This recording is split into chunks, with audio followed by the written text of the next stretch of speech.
Buen día, Eduardo, ¿qué tal? Bien, el gusto de saludarlo para hablar algo de economía, de tantas Ujú. cosas que van ocurriendo aquí en nuestro país.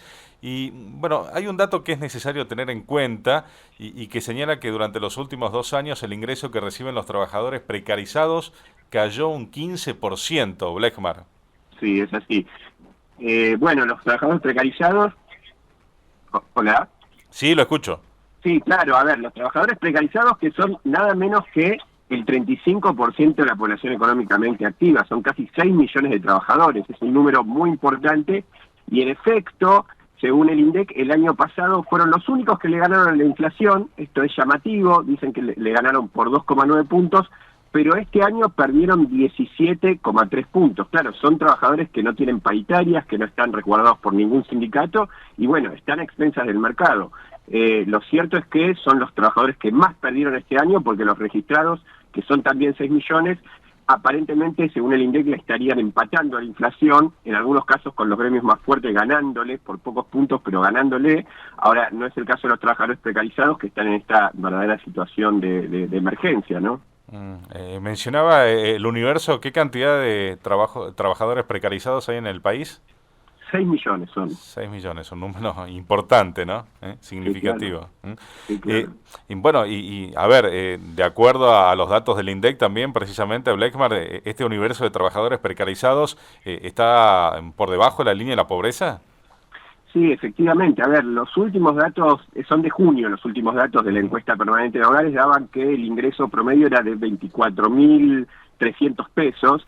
Obviamente que ese ingreso se habrá actualizado, pero en cualquier caso están por debajo de la canasta básica, que es de 74.000 pesos para no caer en pobreza. O sea que están por la mitad de lo que se necesitaría para una canasta básica. Muchos de ellos tienen planes sociales, los Mm, compatibilizan también, por ejemplo, el plan potencial trabajo, eso les sí. hace subir los ingresos, son cerca de 18.000 pesos más, pero siguen estando por debajo de la línea de pobreza y son trabajadores. Esto es un fenómeno que ya lleva varios años en la Argentina, pero que era inédito en la historia, que es ser trabajador y pobre.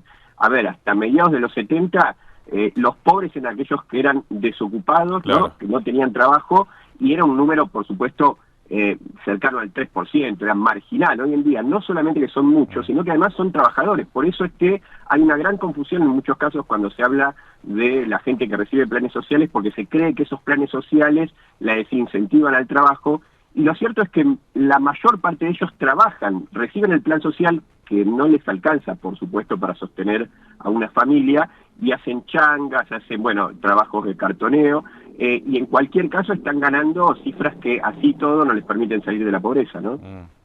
Qué interesante lo que marca, ¿no? Hasta hasta trabajando son pobres, un dato que llama la atención. Ahora, en el marco de esta pandemia, ¿se ha profundizado la precarización laboral en la Argentina? Sí, sí, se ha profundizado. Según la Organización Internacional del Trabajo, 82% de los puestos de trabajo generados tras la pandemia son informales, ¿no? Claro, a ver, se dan varios fenómenos superpuestos. En principio, un gobierno que es mucho más laxo en las revisiones que hace el Ministerio de Trabajo para ver, bueno, trabajadores informales. ¿Por qué? Porque justamente lo que no quiere es detener la marcha del Mm, empleo, ¿no? mm, Entonces, eso es uno de los elementos. El otro elemento, claro, es la incertidumbre propia de la pandemia que hace que muchos empresarios solo acepten contratar puestos en base a que esto no les fije una responsabilidad de mediano plazo o de largo plazo, que tiene que ver con todos los beneficios sociales que tienen los trabajadores registrados, porque bueno, tampoco saben cómo van a ir sus empresas, ¿no? Entonces es un fenómeno que se está profundizando, pero que en términos históricos se está manteniendo por lo menos desde los 90 en esta línea del 33-35% de la población económicamente activa. Es decir, es un número que no se puede perforar, que en algún momento durante lo peor de la crisis subió al 50% a mm. principios del 2000, y que después, bueno, fue bajando paulatinamente en la medida que el país crecía durante el 2003 y el 2015, y que volvió a subir y a estabilizarse a partir del 2015. Entonces, es de verdad un fenómeno muy complejo, que de vuelta, ¿no? Tiene estas aristas complejas de que combatirlo también sería combatir el empleo, pero que por otra parte dejarlo funcionar tal como está, da lugar a esta injusticia que haya gente que es trabajadora y al mismo tiempo pobre, ¿no? Ujú. Esta situación que usted está marcando, este proceso que se viene dando en los últimos años con la precarización en el trabajo en la Argentina, ¿se replica también en otros países de América Latina? Sí, de hecho en América Latina es peor los índices, suelen estar muchas veces superiores al 50-60% porque no hay una tradición de trabajadores registrados como lo hubo en la Argentina, ¿no? En la Argentina de pleno empleo de la década del 50 en adelante, por lo menos hasta mediados de los 70, la Argentina se configuró en base a una clase trabajadora sólida, con sindicatos muy fuertes, ¿no? Con la CGT como el principal sindicato con mucho poder para lograr beneficios sociales y con una pujante clase media, de manera que la Argentina era una excepción dentro de Latinoamérica, mucho más parecido a lo que sucede en Europa, de vuelta, ¿no? Con sindicatos muy fuertes, que no se daba en muchos países latinoamericanos donde los derechos laborales jamás llegaron, ¿no? Con lo cual, estos números son peores en Latinoamérica, pero así todo nos hemos lamentablemente acercado mucho a los pisos de América Latina que les decía yo del 50-60%. Lamentablemente la Argentina se latinoamericanizó, ¿no? De vuelta desde mediados de los 70, desde la última dictadura militar y con todos los procesos neoliberales, después el menemismo, la primera alianza y la última alianza Cambiemos, ¿no? Bien, bueno, precisamente eso le quería preguntar respecto a cuál consideraba que había sido el punto de quiebre histórico en la Argentina, a partir del cual comenzó a crecer la precarización laboral. Bueno, de alguna manera lo estaba diciendo con el gobierno de facto y de allí en adelante con el resto de los gobiernos. Sí, exacto. El gobierno de facto tuvo como objetivo en algún punto destruir los sindicatos muy poderosos que le planteaban una disputa de ingresos al capital muy fuerte. Y bueno, fue uno de los objetivos efectivamente domesticar, llamémosle, a la clase media. De ahí que entre los desaparecidos la mayor cantidad hayan sido sindicalistas, ¿no? Y gente, digamos, vinculada al mundo del trabajo y al mundo de las comisiones internas.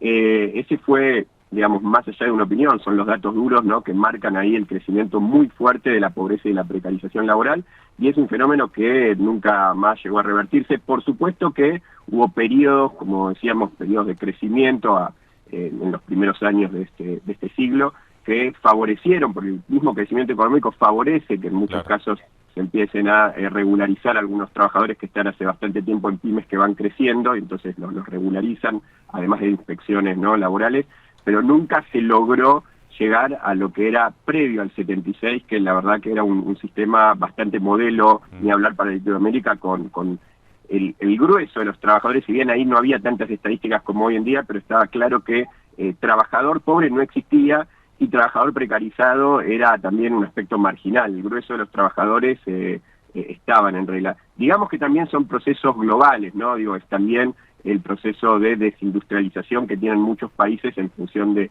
la globalización, que hace que China sea la gran fábrica del mundo, y entonces las industrias han caído, y la industria es por definición el espacio donde mejores puestos laborales se generan, registrados y todo.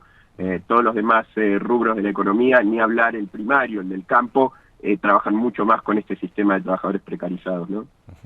Ha costado desde el regreso a la democracia, año 1983 en adelante, o faltaron políticas de Estado que se sostengan en el tiempo precisamente para poder transformar esa precarización en empleo formal. Bueno, a ver, ahí hay varios debates, ¿no? El primero tiene que ver con qué serían esas políticas, y para algunos es el crecimiento por sí mismo. El crecimiento por sí mismo genera esto que estábamos hablando, un círculo virtuoso en el cual en la misma pyme, que es la principal cantidad de trabajadores precarizados, están en pequeñas y medianas empresas, ¿no? Pero digo, si la misma pyme empieza a tener mejores rentabilidades, empieza a generar ingresos importantes, el mismo empresario, suele decirse, intenta ir regularizando su situación para tener menos problemas fiscales, menos problemas de sanción también, y en función de una perspectiva alentadora para su empresa. Entonces algunos plantean que la clave es el crecimiento, y en parte se demostró, como yo lo decía, en los primeros años, de que descendió del 50 al 35% la cantidad de trabajadores precarizados, sobre todo por el mismo crecimiento del país, aunque parece ser el 33% el límite. Y después está la actual discusión, que lo que plantean más de espacios de la derecha es que el problema de la precarización tiene que ver justamente con los derechos laborales, porque plantean que al haber muchos derechos laborales, muchos empresarios temerosos de que esos derechos vayan contra ellos, se habla de la industria del juicio, prefieren tener precarizados a los trabajadores. Entonces plantean, este era un poco el planteo del gobierno anterior y también del FMI, que para lograr una mayor registración de empleados es necesario flexibilizar las normas laborales. Bueno, a ver, ahí tenemos un problema que es que esto no se demostró empíricamente, es decir, hubo leyes ya en la Argentina de flexibilización laboral, bueno, recordemos la del 2001 que generó toda la crisis del gobierno, ¿no? Y la realidad es que no se manifestó que eso redunde en un mayor empleo. Entonces, si bien la lógica podría tener bastante de aceptable, lo cierto es que empíricamente se demostró que la quita de derechos laborales no permitió que haya mayor cantidad de empleos, sino que eso tuvo más que ver con el crecimiento económico, ¿no? Bien, perfecto. Blechmar ha sido muy claro con sus conceptos y le agradecemos esta comunicación telefónica con LB12. Bueno, les agradezco a ustedes también por no hablar solamente de la coyuntura. Me parece interesante también dar estos espacios, ¿no?, para temas que son verdaderamente centrales en la Argentina, como es el caso de muchos, 6 millones nada menos, ¿no?, de trabajadores que están precarizados y que muchas veces no se los pone en la agenda de los medios. Así que les agradezco a ustedes.